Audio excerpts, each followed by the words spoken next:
You are listening to Seniors Junction podcast. We are preventing seniors isolation, one conversation at a time. Your hosts today are Namrata Bagaria and myself, Paul Merkley. We're the co-founders of Seniors Junction. And our special guest today is Anna Hall, and she is the founder of the Purpose Equation. Welcome, Anna. Thank you. I'm so glad to be here. Could you tell us a bit about yourself and what you do? The most important thing to know about me is that I was raised and taught and learned everything I know from older adults. I've spent over 20 years in the senior living world, always focused on engagement and purpose. Even though I didn't know it or call it that at the time, I've naturally been drawn to figuring out what is it that makes people tick? And what is it that makes a life well lived? And being surrounded, starting in my 20s, actually in high school, I volunteered in a nursing home, but being surrounded with people mostly in their 80s and 90s for the majority of my adult life. And I hesitate to call it work life because luckily enough for me, it's never felt like work. It's been more like a playground of learning and experiences that I want to share with the world what I have learned from older adults. And what they've taught me is really what purpose is and what it looks like, and also what life can feel like without it. Wow, that's a very strong and powerful introduction. So amazing. Thank you. And my question is that since you've had so much exposure with this population, did you encounter social isolation? And if yes, in your opinion, what are the pain points? Oh, yes, I've encountered social isolation. Something that comes to mind is sadly, I think, because of the expansion of the digital world, that younger people are now ironically experiencing social isolation. And that was before COVID. Now everybody is experiencing social isolation to a degree. But I've seen older adults socially isolated within senior living communities where I've worked, and then also in the community as a whole. The saddest story that I heard was a friend of mine, a colleague of mine from Philadelphia, and she moved into a senior living community because she and her husband had downsized, moved into a neighborhood, into a smaller house. No one in the neighborhood made an effort to get to know them. So there were kids playing outside, and parents are busy. Most of the people in the neighborhood had young kids and they were working full-time jobs, but it's so painful to me that older adults can be isolated, quote, in community and overlooked by our society, sometimes intentionally, ageism, sometimes not ageism, when there is such a wealth of wisdom and experience and delight within our older population that we're all missing out on. So, do you have a vision for tackling the problem? I think you do. I do, and that is purpose. I believe that if we can touch individuals one at a time and help people of all ages to connect with their reason to rise, what is it that gets them up in the morning and makes them feel excited and joyous and naturally motivated to engage in the world, and also confident enough to engage with others, that one person at a time living in purpose, knowing the best of themselves and sharing that with others, I think is a very simple solution to a global problem. Right now, our world has a lot of strain, a lot of pain, a lot of isolation, a lot of conflict. And we're missing out on the humanity that is at the core of each of us. And to me, humanity and purpose, kind of the same thing. I also think that love and purpose are synonyms. We all have that capability. We're born with it inside of us. And so I wanted to find a way to bring that out and define it and give people a specific way to activate it so that they can first belong to themselves and then know how to bridge those gaps and start belonging to others in the most loving, meaningful ways. Well said. Thank you. Awesome. Yeah, it's a big topic to deconstruct, and all changes begin from within. I think we both can attest that. In our They own do, lives. they do. And so many people walk around with these little fears that they think they can't overcome, or a sense that I'm not good enough, or, I will find my purpose outside of myself. Mhm. Or once I achieve this goal or fulfill this role, then I will know my purpose. And that breaks my heart because it's inside that it begins. But we need to give people the tools to be able to figure out what that is. What frustrated me about purpose in those 20 years in my work life is that we all talked about it because we know it's important, but who can tell me what purpose actually is and how to define it and how to measure it? Very few. Mhm. Mhm. That's true. I think there are different schools of thought, and also the culture takes over a meaning of to purpose, or your gender identity takes a role. So there are lots of social determinants which kind of influence how you view purpose. Mhm. Your religiosity, your spirituality, Culture. a lot. So these are basically stemming from belief, and changing belief takes courage, and it takes a certain level of being uncomfortable with unlearning, which I think in our cases we've done it pretty well, and we do it on a daily basis, I guess. So I so do, right? right, so it's I think purpose is like, for social isolation. The reason I say this is because when we did market research, most people, they tell you, I want to talk to someone, I need a reason to get out of bed. And the very definition of purpose is a reason to get out of bed. So if everybody is telling you in your market research, I need a reason to get out of bed, or I need a reason to dress up, or to look forward to the day, or to talk to somebody, what I'm hearing on the other side is, okay, I lack purpose. Because a lot of purpose is related to our roles, and once the roles are over, the purpose gets over. But that's roles are a subset of the purpose. They're a method of delivering that purpose. Okay, me being purposeful as an entrepreneur, that's not my purpose to be an entrepreneur. Exactly. And I think purpose is, for me, it's closer to the concept of meaning of life, or logotherapy, that, like they say. So I think for me, you can define what your purpose is. There is no absolute purpose. It's relative, it's subjective, and that's what we are learning in isolation, that not everybody is isolated, not everybody is lonely. People have a spectrum, and therefore the solutions, even if it's around a purposeful solution, what's purposeful for me is not purposeful for you. Exactly. That's why I say it's an individual thing, right? Yeah. There are definitely some buckets or categories that we use in the purpose equation to help people define their unique purpose. And I believe everyone does have a unique purpose, Yeah. but there are, guide rails for what that looks like. But to try to group older people or women or anybody into it's not possible to group people by purpose. It really is an individual thing.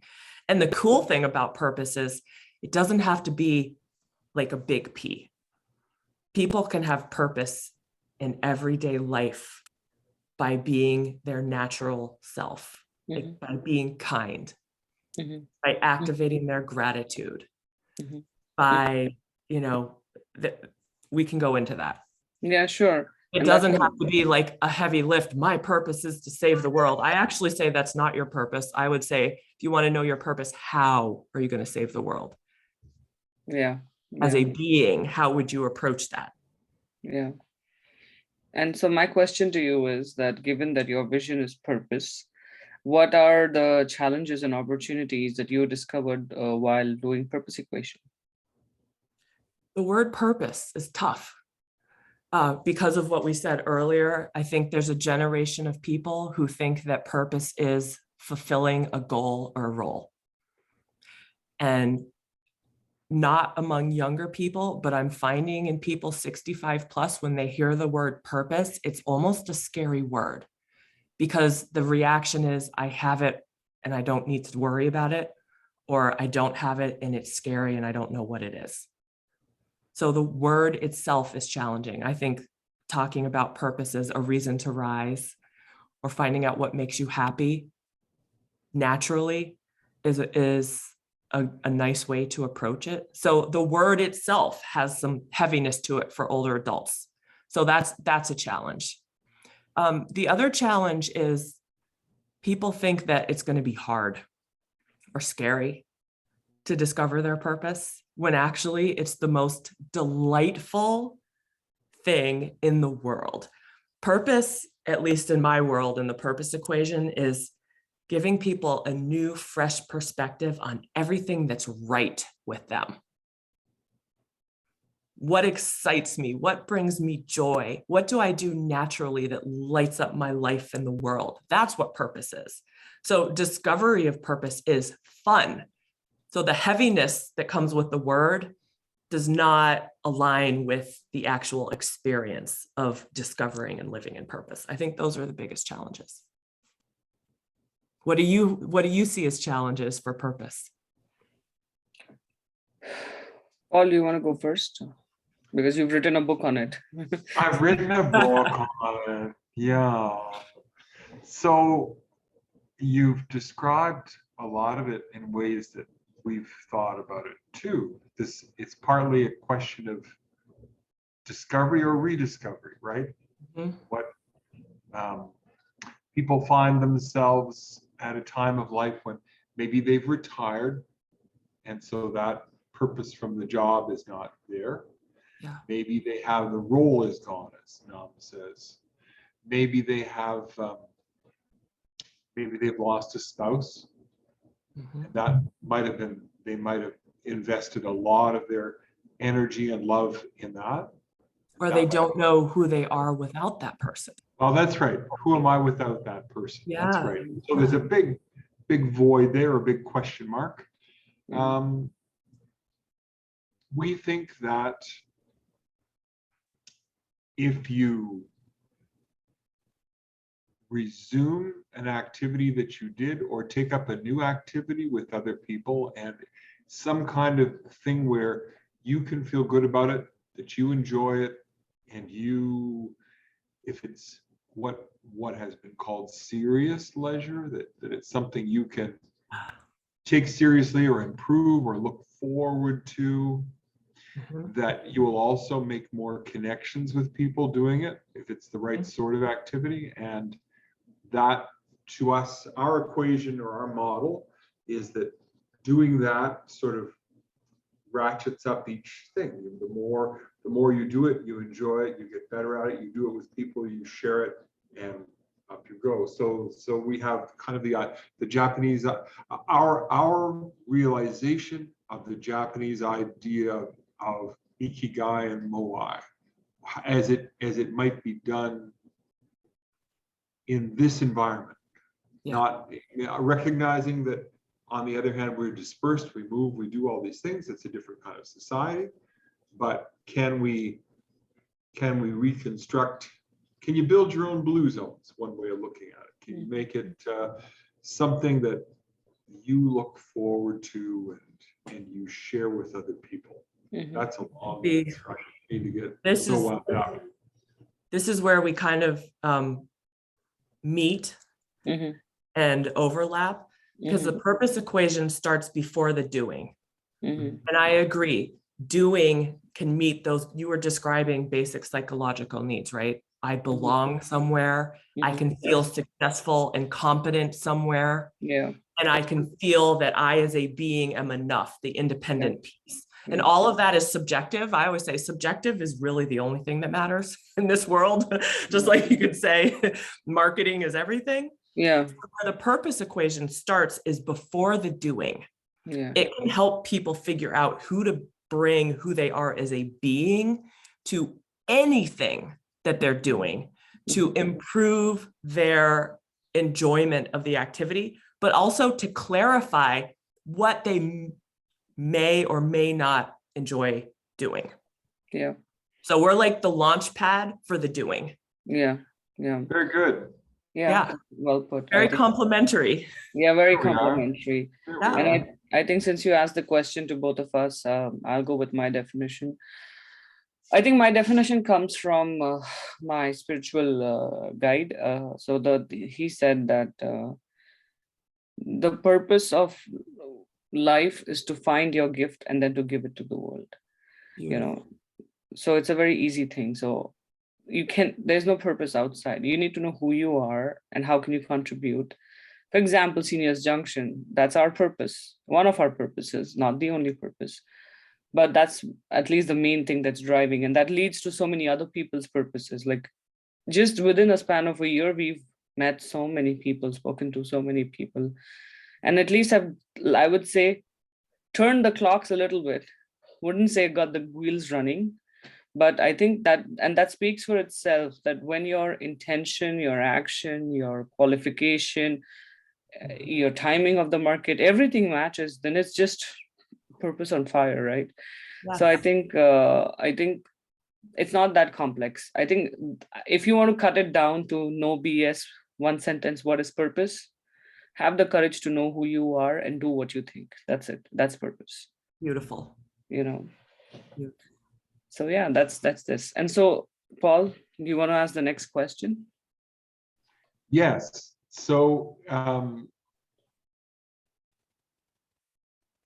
we've talked about what you do and how you conceive of it and what the opportunities are. What advice would you have for our company?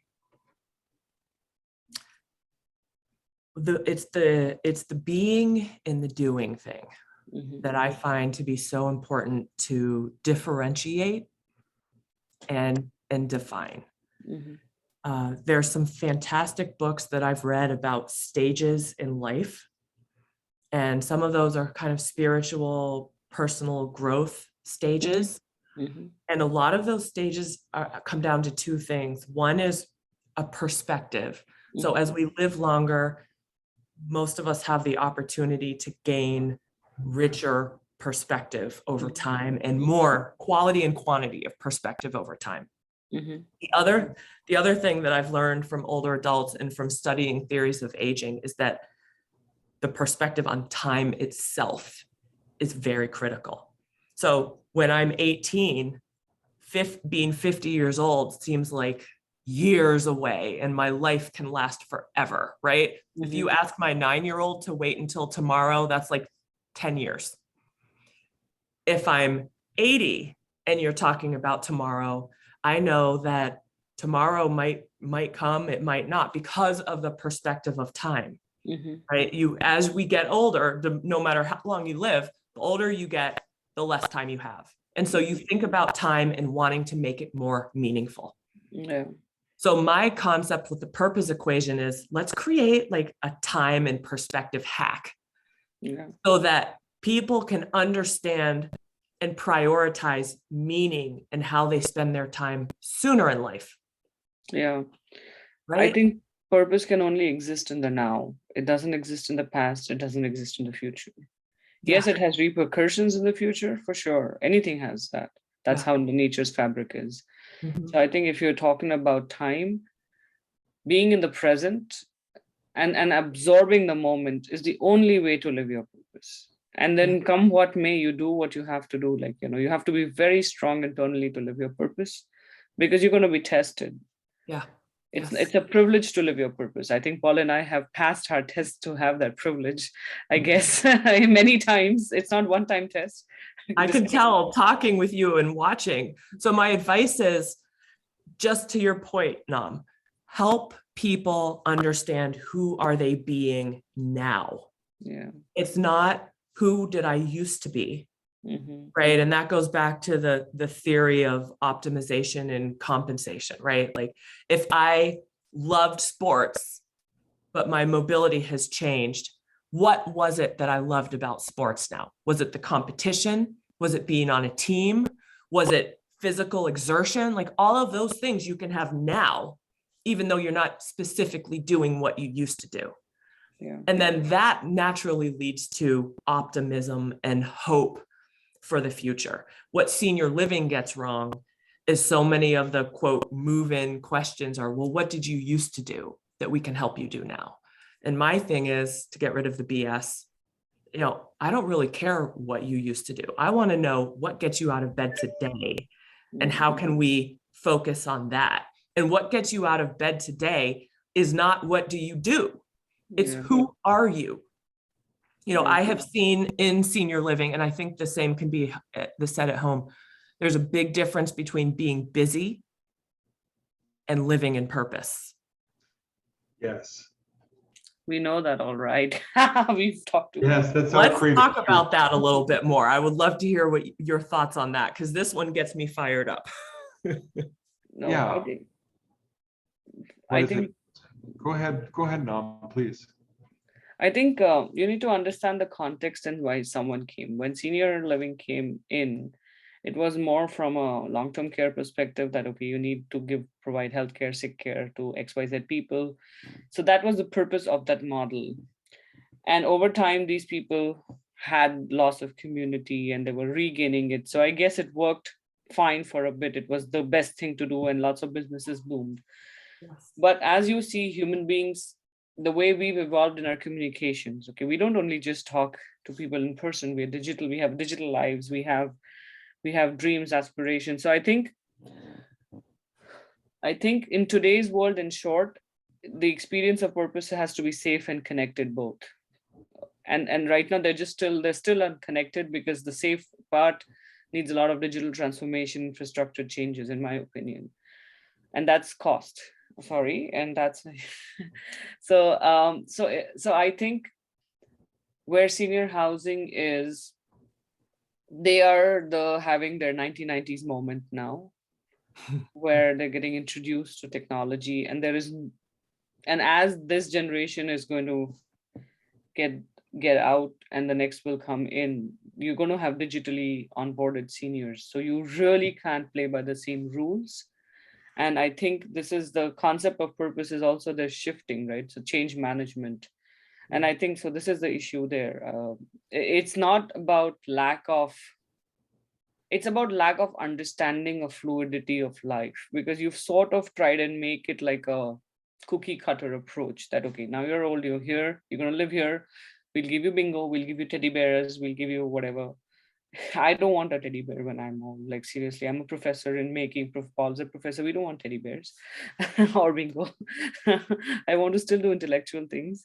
Maybe I may not be as cognitive sharp that I am, but I guess I would want a modified intellectual program, which is still stimulating in some ways. So see, you're speaking to your purpose there. Yeah. So what I'm hearing in terms of purpose is curiosity and love of learning. Yeah.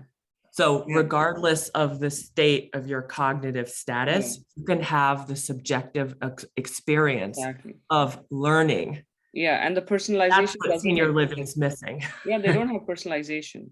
Yeah. And that's what my thesis is now trying to do, is help create a recreation assistant kind of a way through which we can understand who needs what, rather than what's available in your place. Because if you're taking all my money and you're telling me, no, I can't have internet and do what I want, really, do I want to pay you all that money? Mm-hmm. So I think that the technology, like you said, the 90s awakening is happening now.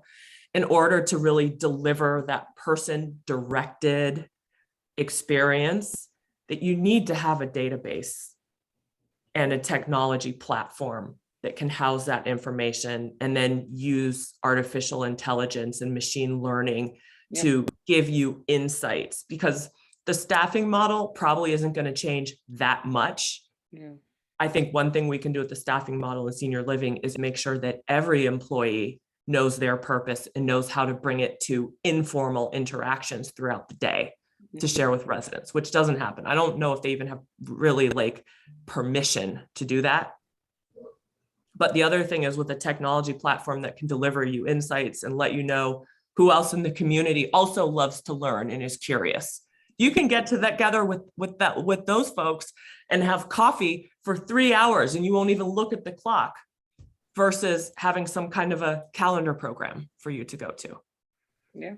But the busyness thing is also a quality versus quantity. I have met older adults who feel lonely but they're busy all day long Mm-hmm. with other people. Like you can be lonely with other people Yes. if you're not making meaningful connections. And I believe the research shows, you two can tell me, that a quality interaction that fills my heart and my soul and meets my basic psychological needs for 15 minutes is more powerful, leaves more of a residue than me being busy doing meaningless stuff all day. Yeah, that's my A lot opinion. of people try to keep themselves busy and they still feel like I don't have my reason to rise, and that's why. So that's how we're doing our sales. I don't go around chasing people on cold calls. Of course, I email them for a podcast, but then this is my way of doing that thing, seeing who's on the same wavelength as me and can I do business with that person. Mm-hmm. Because, hey, I'm firstly miles away from many people and also with restricted travels. And even if I travel, it's dangerous. So, like, what do you do? So, these are the screeners. And we're just translating that for seniors. And I think also it shows the need. Yes, while the seniors have wisdom and all, there's also a need for them to adapt. So, you can worship them for their wisdom, but there need to be openness from their side also. Because at the end of the day, it's an individual decision. If you say it's an autonomy, and it's a decision not to connect or not to upgrade, then there are consequences. It's like, Yeah. And it may sound harsh, but that's the reality check. Well, the truth is, and this is hard for so many of us, no matter our age, change truly is the only constant. Yeah. And so as we get older, we need to continue adapting and changing and reevaluating and unthinking and rethinking. Yeah. And so many people don't have a plan for how they're going to rethink or keep evolving after retirement, and it makes sense to think, like I heard you say on another podcast, it makes, with your serious leisure, it makes sense that after you've been working your whole life, say, oh my goodness, when I retire, I'm just going to relax. Well, that's good for maybe like 2 weeks. Exactly. And then you think, okay, what next? So this serious leisure can that you offer is incredible, because it can give people a way to connect with others in meaningful ways and learn new skills. Learning new things, that keeps us from stagnating. Yeah. Right? Because Keeps us alive. you don't stop living after you retire, right? And so I was going to say the same thing, but I think you've heard enough of the podcast for me to say, but that's the point. Like, what are you retiring into? And Yes. people, like, say, for example, Paul, he's more curious than me. Like, he does more things than I do. And though I'm curious, like, I learned bridge from Paul. So I was like, listen, I need to improve my attention span. Teach me how to play bridge. Say, hey, I can play bridge. I'm not very good, but I can be a casual bridge. And don't call me for competitive bridge. It makes me nervous, because competitive bridge is very competitive, by the way. Yeah, like Paul, you don't want to meet Paul that time. He's not the same Paul that he is. He becomes like something else. He transforms into someone you don't want to know.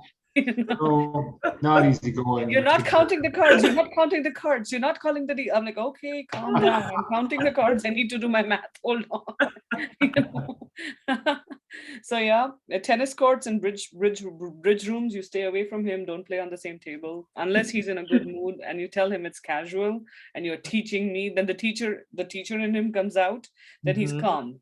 Otherwise, oh my God, that's the only time I stay away from him. I'm like.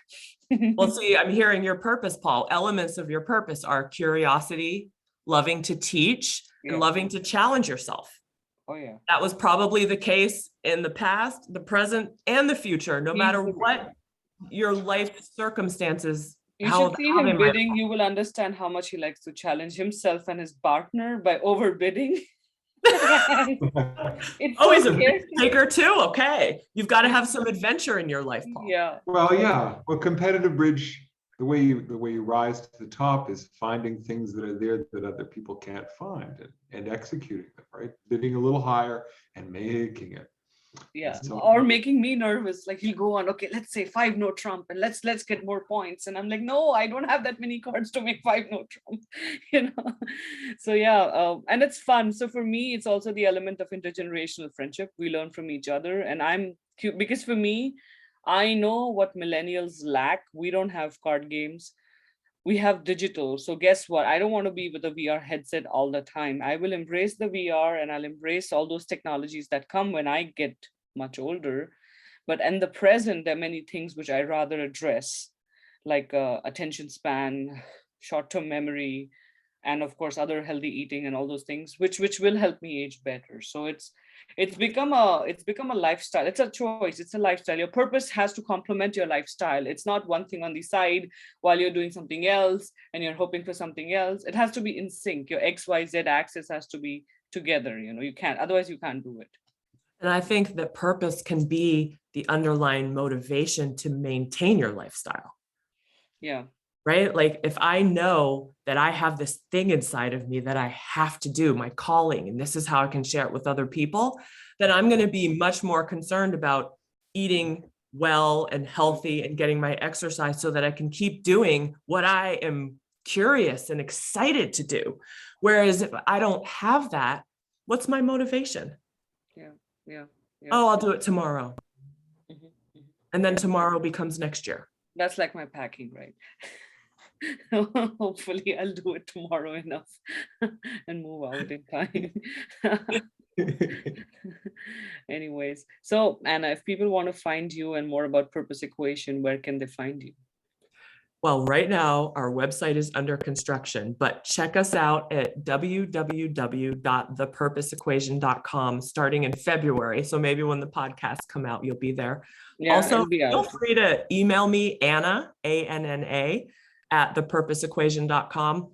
Part of my purpose is learning from people. I love learning, and every new person that I meet is an opportunity for me to gain a new perspective. So reach out if you have questions about purpose, check out our website, and you can also follow me on LinkedIn. Awesome. Thank you for this fun conversation. Thank you so much. Thank you very much. Thank you so much for this fun conversation, and keep going with Seniors Junction. What you're doing is so important. Giving people a platform to share their purpose with others is critical, and we need you. Thank you. Thank you.